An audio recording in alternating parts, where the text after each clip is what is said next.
దేవుని నామానికి మహిమ కలుగును గాక. 2026 జనవరి 24 తారీఖు నేటి వాక్య ధ్యానం కొరకు అపోస్తలుడైన పౌలు రోమీయులకు రాసిన పత్రిక. ఈ రోమా పత్రిక క్రీస్తు శకం 58లో రాయబడింది. దీని యొక్క ముఖ్య ఉద్దేశం ఏంటి అనంటే, క్రీస్తు సువార్త అందిస్తూ అనేక ప్రాంతాల్లో ఆయన రాజ్యము వ్యాప్తి చెందాలని,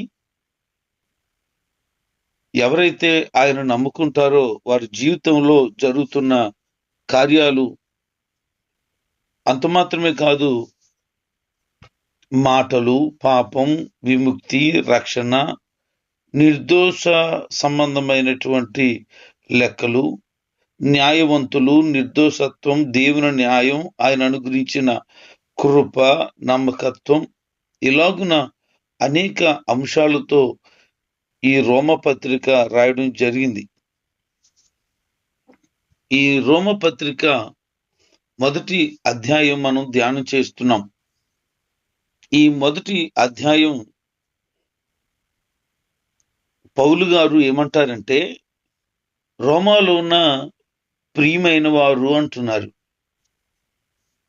అంటూ అపోస్తులుగా ఉండటానికి పిలువబడ్డాను, నేను దేవుని సువార్త కొరకు నేను ప్రత్యేకించబడ్డాను అని తన యొక్క పరిచయాన్ని చేసుకుంటున్నాడు. దేవునికి దాసుడట, అపోస్తులుగా ఉండటానికి పిలువబడ్డాడట అని తను పరిచయం చేసుకుంటూ సంఘానికి మాత్రం ఏమంటాడనంటే, ప్రియులైన వారు అంటున్నారు. పరిశుద్ధులుగా ఉండటానికి పిలువబడిన వారు అంటున్నారు. పౌలు గారి పిలుపేమో దాసుడుగాను అపోస్తులుగా ఉండడానికైతే, సంఘానికి పిలుపు పరిశుద్ధులుగా ఉండటానికి. పరిశుద్ధత కలిగి ఉండడమే దేవునికి ఇష్టమైనది. అందుకనే ఆయన పరిశుద్ధులుగా ఉండటానికి పిలుస్తున్నాడు. దేవుని నామము ప్రతి మనిషిని కూడా పరిశుద్ధపరుస్తుంది. ఇది మనం గమనించాలి. ఆయన శుభాన్ని పలుకుతూ,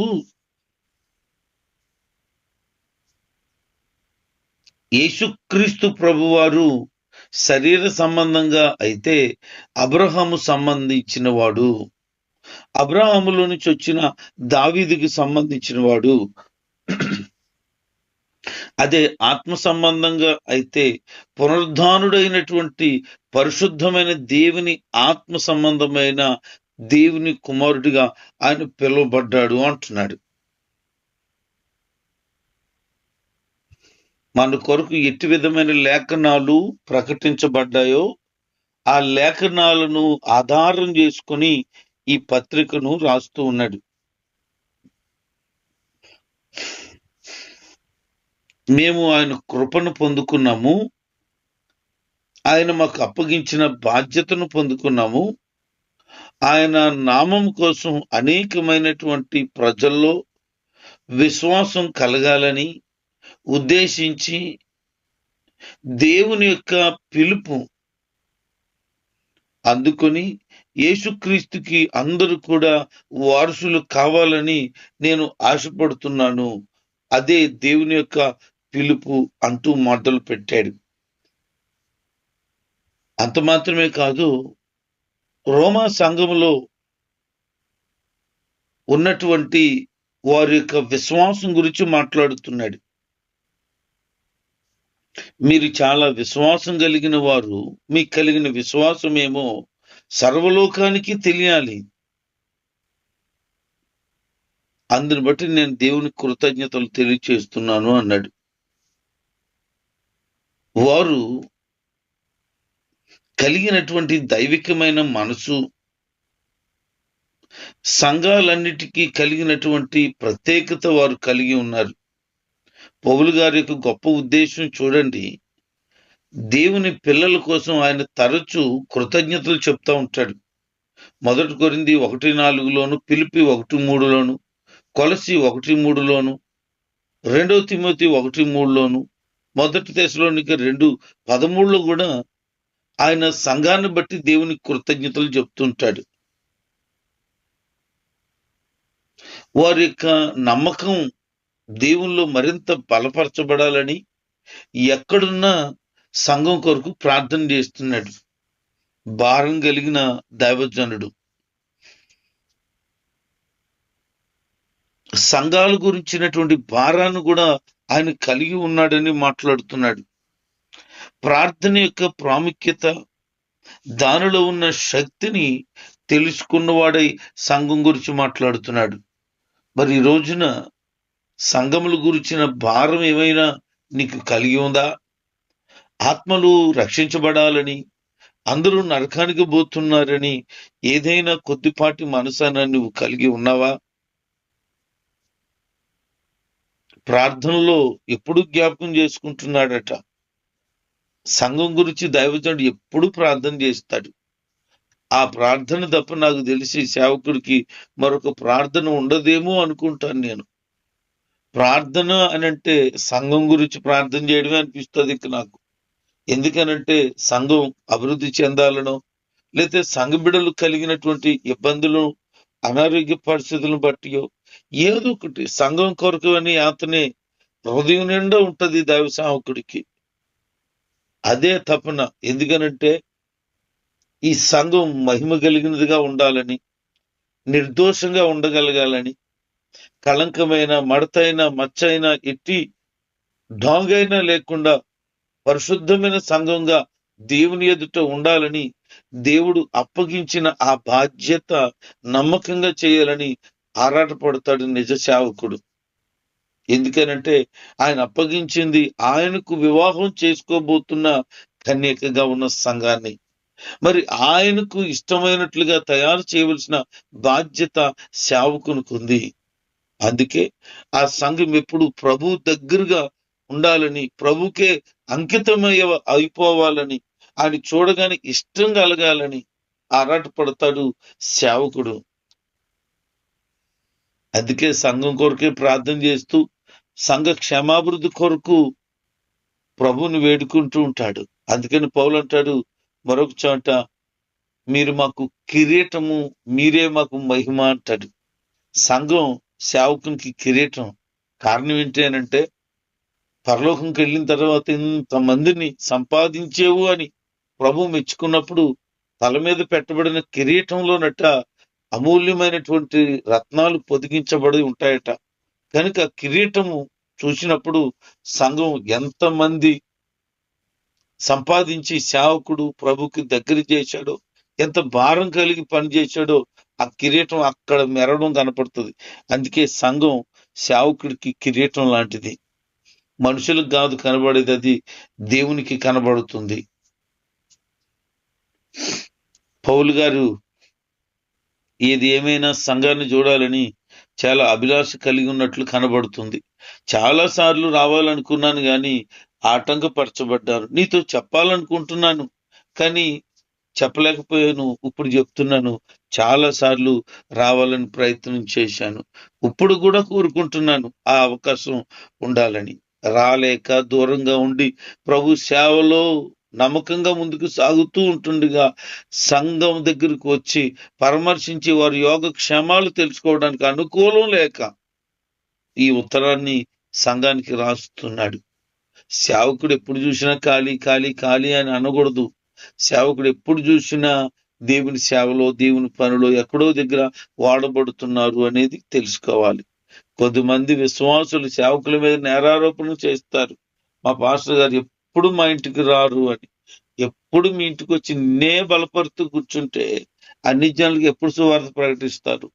క్రీస్తుని ఎరగని వారు, ఆత్మీయంగా ఫలభరితంగా ఉండని వారు ఎప్పుడు ప్రభువులో ఫలభరితంగా మార్చబడతారు. రాలేదంటవే తప్ప అనుకూలం కలిగితే నువ్వు వచ్చి దగ్గర ప్రార్థన చేయించుకోవడమో, పరామర్శించడమో, నీ కష్ట సుఖాలు చెప్పడమో చేయకూడదు. పాస్టర్ గారు అంటే తేరగా దొరికాడు నీకు, నేరాలు మాత్రం ఈజీగా ఇస్తావు. ఎప్పుడు రారు. ఏంటి, ప్రభువుని తెలుసుకున్న దగ్గర నుంచి ఇప్పుడు వరకు ఒకసారి కూడా రాలేదా? ఎందుకు రాడు? ఏ దైవజనుడు మానిస్తాడు? కానీ ఎప్పుడూ రారంటారు. ఒకవేళ పెద్ద పెద్ద వేలాది సంఘాలు అయిపోతే విజిటింగ్స్ కుదరదు వాళ్ళకి. ఎందుకంటే అంతంత సంఘాలు ఉంటే ఎవరికి విజిటింగ్ చేస్తారు? అది కష్టం. కానీ మిగతా పరిస్థితులు ఏదైనా పరిచర్యలో ఎంత బిజీగా ఉన్నా దాదాపుగా సంఘాన్ని చూడాలనే ఆరాటం కలుగుతుంది. ఆధ్యాత్మికంగా నేను వచ్చేటప్పుడు మీకు కృపావరాలను ఇవ్వాలని ఆశపడుతున్నానని దేవుని ఆత్మచేత నింపబడిన పౌలు వారి దగ్గరికి వచ్చినప్పుడు ఆధ్యాత్మిక కృపావరం ఏదైనా మీకు కలగాలని నేను ఆశపడుతున్నాను, వస్తాను తప్పకుండా అని వారిని బలపరుస్తున్నాడు.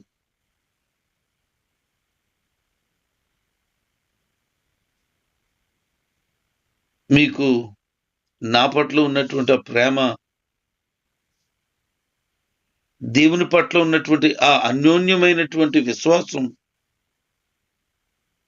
చూస్తున్నప్పుడు, వింటున్నప్పుడు నేను కూడా ఆనందిస్తున్నానని చెప్తున్నాడు. దేవుడు అప్పగించిన సంఘం కొరకు పౌలు గారు ఆనందిస్తున్న విధానాలు మనకు కనబడతాయి. నేను అన్ని జనుల కొరకు నియమించబడ్డాను, అటు విధంగానే గ్రీకు దేశస్థులకు కానీ గ్రీకు దేశస్థులు కాని వారికి కానీ నేను రుణస్థుడిగా ఉన్నాను అంటున్నాడు. కారణం ఏంటంటే అన్ని రకాల ప్రజలు తాను అప్పు ఉన్నట్లుగా భావిస్తున్నాడు. దేని కొరకు? సువార్త వినే అవకాశం విషయంలో తాను వారికి బాకీ పడినట్లు ఇచ్చుకుంటున్నాడు. ఆ ప్రాంతాలకు ఇంకా వెళ్ళలేదని, ఆ ప్రాంతంలో ఇంకా సువార్త ప్రకటించలేదని, ప్రకటించాలని ఆశ ఉందని, నేను ఆయనకి రుణస్థుడిగా ఉండిపోయానని, అక్కడికి వెళ్ళాలని ఆరాటపడుతున్నానని చెప్తున్నాడు. సువార్త ప్రకటించడం ఆయనకి ఎంత ఆనందమో చూడండి. నా వలనైనంత మట్టుకు రోమాలో మీకు సువార్త ప్రకటించడానికి సిద్ధంగా ఉన్నాను. సంఘం ప్రభు సన్నిధిలో ఎదుగుతూ ఉంటుండగా ఇంకా చాలా మంది అక్కడ ఉండిపోయారు. రోమా పట్టణం చాలా పెద్దది. ఆ రోమ్ పట్టణానికి సువార్త ప్రకటించాలని ఆరాటపడుతూ ఉన్నాడు.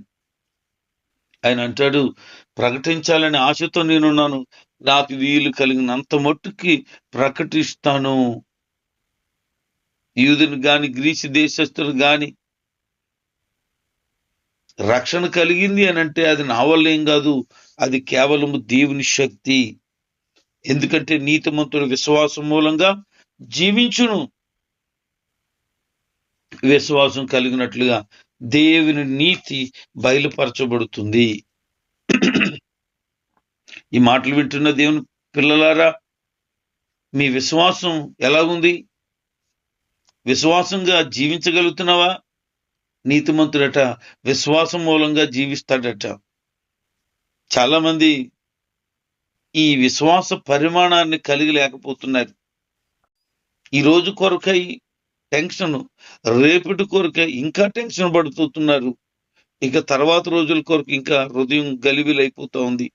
ప్రభువుకి తెలుసు ఎప్పుడు ఏది కార్యం జరిగించాలో, ఎలా జరిగించాలో ఆయనకు తెలుసు. ఆయన మీద నమ్మకాన్ని, విశ్వాసాన్ని కలిగి ఉండకుండా ఆందోళన చెందిపోతావు ఎందుకు? ఏం చేయగలుగుతావు నువ్వు? ఏం చేయలేవు. నీ విశ్వాసాన్ని ప్రభుకి కనబరిస్తే ఆయన దానికి తగిన కార్యాన్ని జరిగిస్తాడు కదా.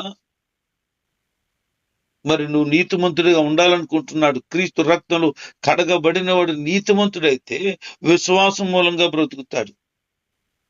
నీలో విశ్వాసమే కనబడతలేదా? ఎప్పుడు కలిగి ఉంటావు నువ్వు విశ్వాసాన్ని?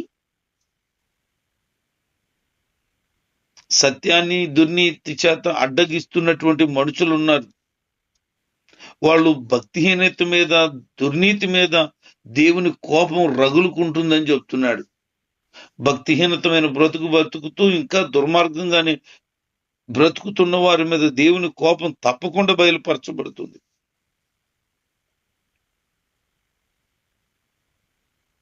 దేవుని గురించి ఎంత తెలియాలో వాళ్ళకి తెలియపరచబడింది. అదృశ్యమైనవి కూడా తెలియపరచబడ్డాయి. దైవత్వం గురించి తెలియపరచబడింది. కానీ వాళ్ళు ఏం చేస్తున్నారంటే తెలిసి కూడా సత్యాన్ని అంగీకరించలేని వారుగా ఉన్నారు. దైవ వాక్యాన్ని గమనించలేని అజ్ఞానులుగా బ్రతుకుతున్నారు. దేవునిగా మహిమపరచలేదు. దేవుడని తెలిసి వాళ్ళకి ఆయనకు కృతజ్ఞతలు చెప్పలేదు. పైగా వాదోపవాదాలు వాదిస్తుంటారు. రోమా సంఘంలో, ఆ రోమ పట్టణంలో కలిగి ఉన్న కొన్ని పరిస్థితులు చెప్తున్నాడు. అక్కడ ఎలాంటి వాళ్ళు ఉన్నారట? దేవుణ్ణి ఎరిగి కూడా దేవుని మహిమపరచక ఆయన కృతజ్ఞతలు చెప్పకుండా ఉన్నారట.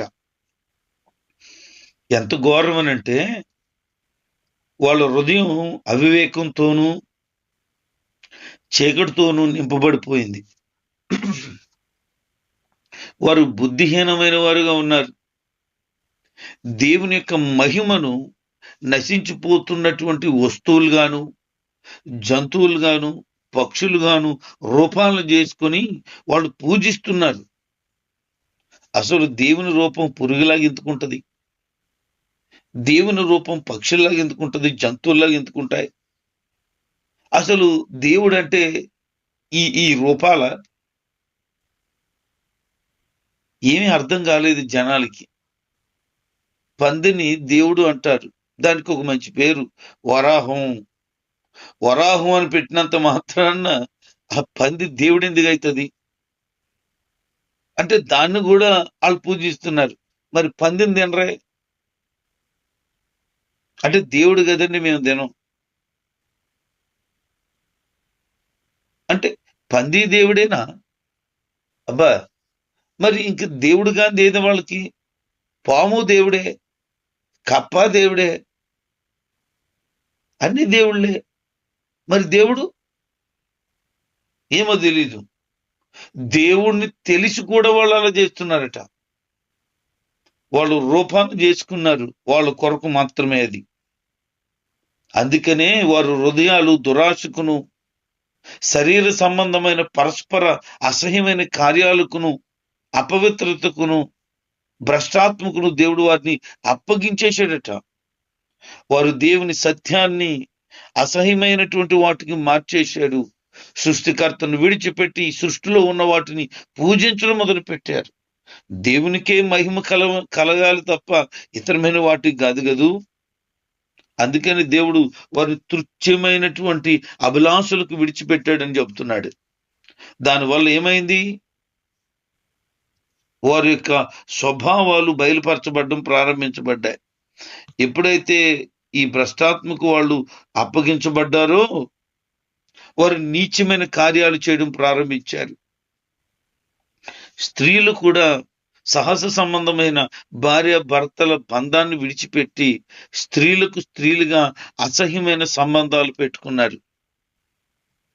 అది స్వాభావికమైనటువంటి విరుద్ధం, స్వభావానికి విరుద్ధమైన పని అది.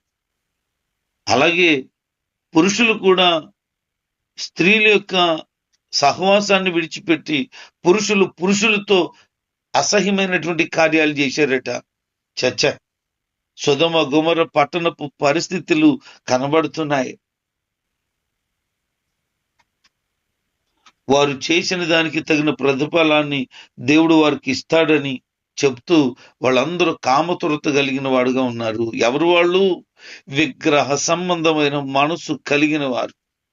వారు పురుషులకి స్త్రీలకి కలిగి ఉండవలసినటువంటి సహజ సంబంధాన్ని విడిచిపెట్టి పురుషులకు పురుషులు, స్త్రీలకు స్త్రీలు సంబంధాలు పెట్టుకున్నారు. ఈ మధ్య కాలంలో పురుషులు స్త్రీలు కానేరు వారు చాలా మంది తయారయ్యారు. వారితో సంబంధాలు పెట్టుకుంటున్నారు. ఇప్పుడు దేవుని కలిగి ఉంటే ఇలాంటి సంబంధాలు పెట్టుకోవడానికి ఉండదు. పాపం చేయకూడదు, పొరుగు వారి భార్యను ఆశించకూడదు, అక్రమ సంబంధాలు ఉండదు, వ్యభిచారం ఉండకూడదు, పెళ్లికి ముందు చేసే జాగ్రత్త ఉండకూడదు. ఇవన్నీ గద్దెంపులు ఉంటాయి. మరి అక్కడ అలాంటివి లేవు. ఎంజాయ్ చేస్తున్నారు వాళ్ళు లోక సంబంధంగా. అందుకే ప్రభు చెప్తున్నాడు, దేవుని కోపం వాళ్ళ మీద రగులుకుంటుంది అని. శరీర సంబంధమైన ఇచ్చలకు మునిగిపోయారు వాళ్ళు. ఈ లోక సంబంధమైన ఆనందాలకు మునిగిపోయారు వాళ్ళు. చాండాలమైన పరిస్థితిలోనికి వెళ్ళిపోయారు వాళ్ళు. కామ తురత కలిగిన వారుగా ఉన్నారు. భార్య భర్తల బంధం తప్ప ఇతరులతో కూడా బంధాలు పెట్టుకుంటున్నారు వాళ్ళు. కామ తురత కలిగిన వాళ్ళు అపవాది ఉన్నాడు. వాళ్ళు దురాత్మకు అప్పగించబడ్డారు. ఆ భ్రష్టమైన మనసుకు దేవుడు వదిలేచాడట వాళ్ళని. ఇంక మీ బోతుకిలింతే వదిలేచాడట. విగ్రహారాధన చేసేవాళ్ళు మాత్రమే కాదు, చాలా మంది లోక సంబంధంగా ఉన్నారు. అందులోనూ నిక్కర్చగలిగిన వాళ్ళు ఉన్నారు, అందరూని కాదు. కానీ వాళ్ళు సహజంగా వాళ్ళ హృదయాలు అలాగే ప్రేరేపించబడి ఉంటాయి. వారు ఎవరి గురించి చెప్తున్నాడు పౌలు? భక్తిహీనుల గురించి, అసహ్యమైన కార్యాలు చేసే వాళ్ళ గురించి చెప్తున్నాడు. దేవునికి హృదయంలో చోటు ఇవ్వలేని వారి గురించి చెప్తున్నాడు. అందుకే వారు చెయ్యకూడని కార్యాలు చేస్తూ ఉన్నారట. ఎంత ఘోరమైనటువంటి వారిగా మారిపోయారంటే వారిని దేవుడు పాడు మనసు వదిలేశాడు. ఇంకా వాళ్ళలో ఏ స్వభావంలోనే చెప్తున్నాడు, వాళ్ళలో దుర్మార్గం ఉందట. వివాహానికి ముందే జరిగించే శరీర క్రియ అయిన జారత్వం ఉందట, చెడుతనం ఉందట, అత్యాశ ఉందట, దుష్టబుద్ధి ఉన్నాయట, అసూయ, హత్య, గొడవలు, మోసం, శత్రు స్వభావము, గొడవలు పెట్టడం, లేనిపోని నిందలు మోపడం, దేవుడంటే ద్వేషం,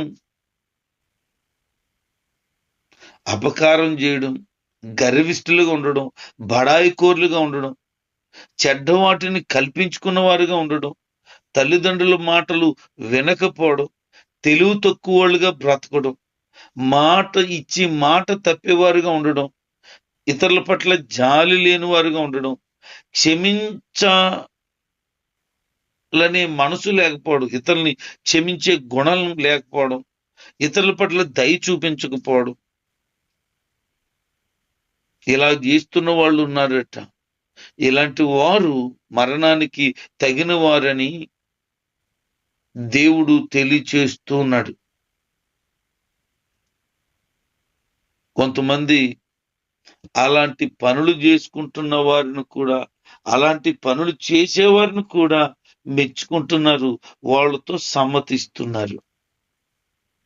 అట్టి అసహ్యమైన కార్యాలు చేయడమే తప్పు అనంటే అలాంటి అసహ్యమైన కార్యాలు చేసే వాళ్ళతో కూడా ఏకూపిస్తున్నారు. వాళ్ళు భ్రష్ట సంబంధమైన మనసు కలిగిన వారు. కనుక రోమా సంఘానికి పౌలు చెప్తున్నాడు, ఇలాంటి అవిధేయత కలిగిన వారుగా ఎవరూ ఉండకూడదు. వాళ్ళు ఉండే వాళ్ళందరూ కూడా దైవత్వాన్ని పురుగు రూపంలోకో, పక్షి రూపంలోకో, జంతు రూపంలోకో, క్రూర మృగం రూపంలోకో మార్చేసిన వాళ్ళు అలాంటి వారుగా ఉండొద్దు అని చెప్తున్నాడు. దేవుడు అనంతుడు. ఆయన అన్ని లోకాలలో అన్ని కాలాలలో ఉన్నవాడు. ఎప్పుడు కూడా మారని దేవుడు ఆయన. నిజమైన దేవుడు ఒక్కడే. ఆయనే మనం ప్రకటిస్తున్న యేసు క్రీస్తు ప్రభువారు. ఆయనను తెలుసుకోవడమే నిత్య జీవం అని ప్రభు చెప్తున్నాడు. కనుక ఆయన తెలుసుకొని ఆయనలో సాగుదాం, నమ్మకమైన వారికి ఉందాం. భ్రష్టాత్మకు అప్పగించబడిన స్థితికి ఎప్పుడు వెళ్ళక దేవునికి అప్పగించుకుని దేవుల్లో సాగండి. దేవుడి మాటలు దీవించును గాక. ఆమేన్.